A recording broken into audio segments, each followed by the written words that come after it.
In Poonch, Jammu and Kashmir, the Romeo force of the Indian Army has stepped up its search operation in Kaneter Top and adjoining areas of the district. The intensified action aims to trace terrorists suspected to be hiding in the region and neutralize them.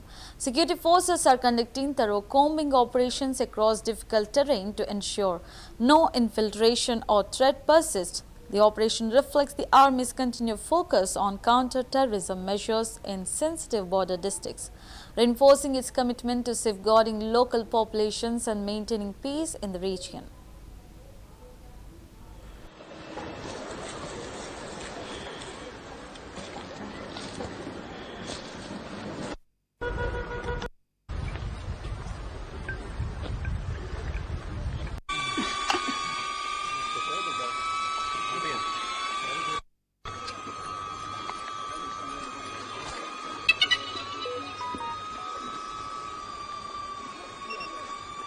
No,